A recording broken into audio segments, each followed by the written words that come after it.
Isa pong katanungan galing sa follower natin na si Anthony Haresco. Sir Mario, good morning po. Tanong lang po, sabi po kasi nung iba sa akin may permit daw po dapat sa LTO, yung box at side bag sa motor. Scooter na 150cc po ang motor ko. Nilagyan ko ng pang touring setup. Nasisita po ba yun, sir? Salamat po sa sagot. God bless po. Okay, Sir Anthony. So ang katanungan mo is kung nasisita or may violation ba ang paglalagay ng saddle bag or saddle box sa motor. Okay? Ang sagot po dyan ay wala pong violation yan at hindi na po nasisita yan as long na sumusunod po kayo sa proper guidelines ng LTO sa pagkakabit nito. Ano po ang dapat tandaan?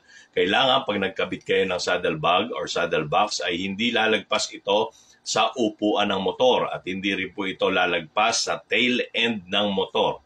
At ang size po nito, from the side, kailangan hindi ito lalagpas ng 14 inches. Okay po?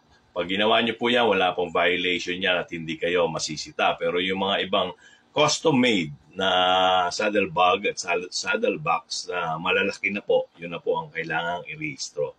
Okay po? Maraming salamat po. Mabuhay po tayong lahat. Lamang may alam, good morning. Thank you so much, Imprint Customs.